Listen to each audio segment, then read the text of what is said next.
بسم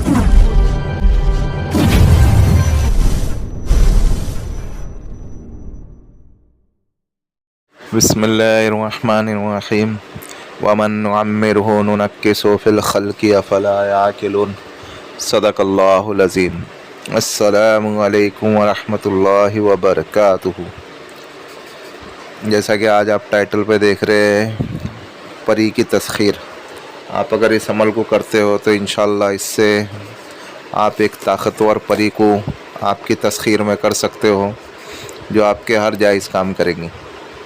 عمل کسی بھی دن سے سٹارٹ کرا جا سکتا ہے، کوئی مسئلہ نہیں ہے، کوئی نوچندی جمعرات وغیرہ کسی چیز کی دخل نہیں ہے۔ بس اللہ کی ذات کے اوپر یقین رکھو، یقین رکھتے ہوئے آپ عمل کرو کہ اللہ ہی کرنے والے ہیں، اور ہر عمل کی کامیابی سے پہلے اللہ رب العزت سے دعا مانگ کر کے بیٹھا کرو تاکہ اللہ رب العزت آپ کو جو ہے ہر عمل میں کامیابی عطا فرمائے۔ 2 رکعت نماز پڑھو، اللہ سے مانگو، اس کے بعد جو ہے آپ کوئی بھی عمل کرو، انشاءاللہ اللہ رب العزت آپ کو عمل میں ضرور بضرور کامیابی عطا کریں گے۔ ابھی اس عمل میں آپ کو جو ہے جس گھر میں کر رہے ہو وہ گھر پاک صاف ہو، کمرہ پاک صاف ہو، کمرہ پاک صاف ہو، اس کے بعد جو ہے ہو سکے وہاں سے آپ اس کو اچھے سے دھو لو، اچھے سے صاف ستھرا کر لو، اور وقت ایک ہی رکھو، کوئی بھی ایک وقت رکھو۔ 7 دن کا عمل ہے، صرف آپ نماز عشاء کے بعد کوئی بھی آپ ایک وقت رکھ لو۔ رات میں 2 بجے تک کے ٹائم ہے اس عمل کا، ابھی آپ کے اوپر ہے، چاہے 11 بجے پڑھو یا 12 بجے پڑھو یا 1 بجے پڑھو یا 2 بجے پڑھو، آپ کوئی بھی ٹائم پہ پڑھ سکتے ہو، لیکن پہلے دن آپ جو ٹائم پہ عمل پڑھ رہے ہو آپ کو آخر دن تک کے اسی دن پہ پڑھنا ہے۔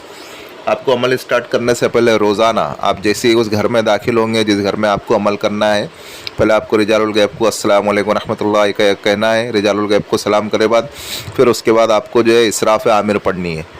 اسراف عامر کی ویڈیو جو آپ کو پلے لسٹ میں مل جائیں گی، اسراف عامر آپ کو پڑھنی ہے۔ اس کے بعد آپ کو جو ہے عمل پڑھنے بیٹھنا ہے۔ آپ کو عمل پڑھنے کے لیے جس گھر میں آپ عمل کر رہے ہو سکے تو وہ گھر میں سامان کم ہو، زیادہ سامان نہ ہو، سامان کم ہو، اس کے بعد آپ کو عمل پڑھنا ہے۔ اس میں جو ہے آپ کو جسمانی حصار کی ضرورت ہے، آپ زمینی حصار نہیں کرو گے تو بھی چلے گا، لیکن آپ اگر زمینی حصار بھی کر لیتے ہو تو بھی اچھا ہے، لیکن اس میں جسمانی حصار کرو گے تو بھی آپ کا کام انشاءاللہ ہو جائے گا۔ تو آپ بہرحال آپ جسمانی حصار کرو۔ جسمانی حصار کرنے کا طریقہ یہ ہے کہ آپ جو ہے اول آخر ایک مرتبہ درود ابراہیم پڑھو، 3 مرتبہ آیت الکرسی پڑھو، چاروں کل کو 3 مرتبہ پڑھو، اور اپنے ہاتھوں کے اوپر اچھے سے پھونکو، اپنے سینے کے اوپر پھونکو، پھر اپنے ہاتھوں کے اوپر اچھے سے پھونکو، اور جہاں تک کہ اپنا ہاتھ جاتا ہے وہاں تک کے سارے جسم کے اوپر آپ پھیر لو، پروٹیکٹ کر لو اپنے آپ کو، کیونکہ سیفٹی فرسٹ۔ اس کے بعد جب آپ نے یہ ساری چیزیں کر لی، پھر اس کے بعد آپ کو جو ہے 7 اگربتی جلانا ہے۔ 7 اگربتی آپ کے جلا کے سامنے رکھ دو۔ جب آپ 7 اگربتی جلائیں گے، عمل 7 دن کا ہے، 7 دن میں آپ کو جب بھی کامیابی ملے گی آپ عمل کو چھوڑ دیں، اس کے بعد آپ کو عمل کرنے کی ضرورت نہیں ہے۔ آپ 7 اگربتی جلاؤ، پہلے دن آپ عمل کرنے بیٹھو گے 7 اگربتی جلانا ہے، اور آپ کو جو ہے پھر دوسرے دن آپ کو عمل کرنا ہے تو اس میں سے 1 اگربتی کم کرنا ہے، یعنی پہلے دن آپ نے جب اسٹارٹ کیا تو 7 جلائی، پھر دوسرے دن آپ نے عمل پڑھا تو 6 جلانا ہے، پھر تیسرے دن آپ نے اگر عمل پڑھا تو آپ کو جو ہے 5 جلانا ہے۔ اسی طریقے سے آپ کو 1 اگربتی گھٹاتے جانا ہے۔ جس دن آپ کو عمل میں کامیابی مل جاوے اس دن آپ کو عمل کو چھوڑ دینا ہے۔ 7 دن کے اندر اندر انشاءاللہ جن کا روحانی پاور اچھا ہوتا ہے انہیں 7 دن کے اندر اندر ضرور بضرور انشاءاللہ کامیابی ملتی ہی ہے۔ جب آپ نے اگربتی جلا کر کے آپ نے سامنے رکھ لیا، پھر اس کے بعد آپ کو اس عبارت کو پڑھنا ہے، دیکھو آپ کی اسکرین کے اوپر آ رہی ہے، احضروا احیانکا، احضروا احیانکا، احضروا احیانکا۔ اس کو آپ کو 102 مرتبہ پڑھنا ہے، 102 مرتبہ پڑھے اور 7 دنوں تک کے پڑھے۔ ایسا ہو سکتا ہے جب آپ یہ پڑھنا اسٹارٹ کریں تو آپ کے سامنے عجیب عجیب مناظر آنا شروع ہو سکتے ہیں، ڈراؤنی شکلیں آنا شروع ہو سکتی ہے، تو آپ جو ہے گھبرائے نہیں، ڈرے نہیں۔ اگر آپ کو ڈر اگر لگ رہا ہے تو آپ کا جسمانی حصار بھی جسمانی حصار تو آپ نے کر رکھا ہے، آپ کا زمینی حصار بھی کر لے ہوئے۔ اگر آپ کا دل اگر مضبوط ہے تو آپ خالی جسمانی حصار ہی کر کے رکھے، وہ انشاءاللہ آپ کو کوئی تکلیف نہیں دیں گی۔ اگر آپ کو لگتا ہے کہ آپ ڈر اور خوف کھا سکتے ہیں تو آپ کا زمینی حصار بھی کر لے ہوئے، اور حصار کرنے کے اندر جب آپ حصار کر لیں گے آپ زمینی، تو آپ کو اگربتی جو آپ کے حصار کے اندر ہی جلانا ہے، حصار کے باہر نہیں جلانا ہے، سمجھے؟ بہتر تو یہ ہے کہ آپ جسمانی حصار کرو۔ اگر جسمانی حصار کے بعد بھی اگر آپ کو ڈر لگ رہا ہے تو آپ کا زمینی حصار بھی اسی طریقے سے کر سکتے ہو۔ آپ کو کیا پڑھنا ہے؟ احضروا احیانکا، احضروا احیانکا، 102 مرتبہ پڑھنا ہے، 7 دنوں تک کے عمل کرنا ہے۔ اور کچھ اگر ڈراؤنی شکلیں آ رہی ہے، کچھ اگر خوف خطرہ نظر آ رہا ہے تو آپ کو ڈرنے کی کوئی ضرورت نہیں ہے، وہ آپ کے حصار میں داخل نہیں ہوگا۔ اگر آپ نے حصار نہیں لگایا، اگر آپ نے آپ کا جسمانی حصار کیا ہے تو آپ کے جسم کو بھی انشاءاللہ وہ ٹچ نہیں کر سکتی، وہ آپ سے دور ہوں گی، وہ آپ کو جو کسی قسم کا نقصان نہیں پہنچا سکتی ہے۔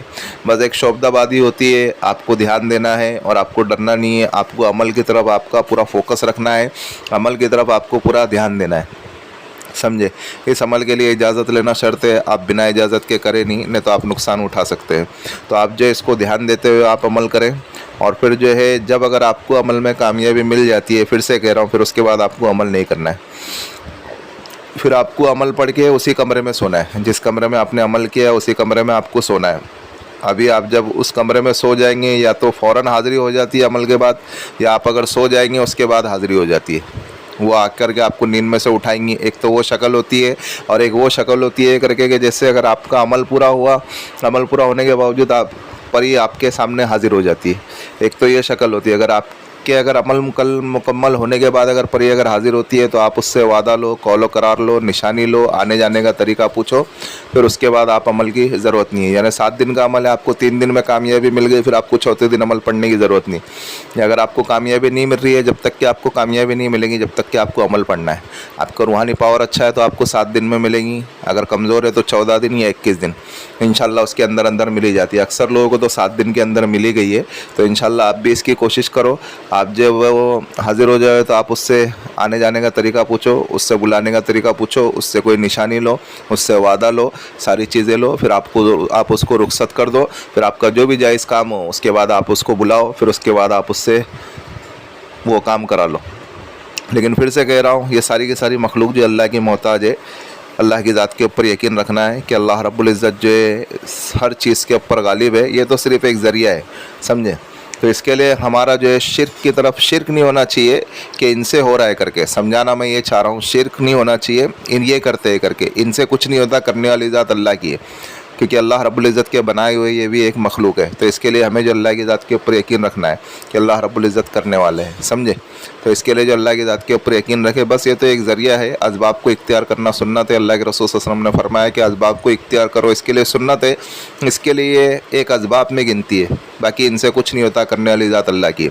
بس آپ ان سے جائز کام لیں، آپ اگر ناجائز کام لیں گے تو آپ نقصان اٹھا سکتے ہو۔ بس یہی کچھ عمل ہے، آپ اس عمل کو کریں اور دعائے خیر میں ہمیں بھی یاد رکھے۔ اور ایک بات میں اس میں بولنا بھول گیا تھا کہ آپ کو کس جانب آپ کو رک کر کے بیٹھنا ہے۔ آپ کو جب اس عمل کو پڑھنا ہے تو آپ کو جو ہے اس کو ویسٹ کی جانب رک کر کے آپ کو پڑھنا ہے، یعنی آپ کو جو ہے پشچم کی دشا کی اور آپ کو رک کر کے پڑھنا ہے۔ اس میں کوئی پرہیز نہیں ہے اور کوئی اس میں مسئلہ نہیں ہے، بس جو نشے کے عادی ہے وہ اس عمل سے دور رہے، یا اگر عمل کرنا چاہتے ہیں تو وہ نشہ اس وقت کے لیے چھوڑ دے جب تک کہ آپ عمل کر رہے ہو، اور نمازوں کی پابندی کرنا ہے، بس اور کچھ پرہیز نہیں ہے۔ ملتے ہیں نیکسٹ ویڈیو میں، دعاؤں کی درخواست۔ اللہ حافظ۔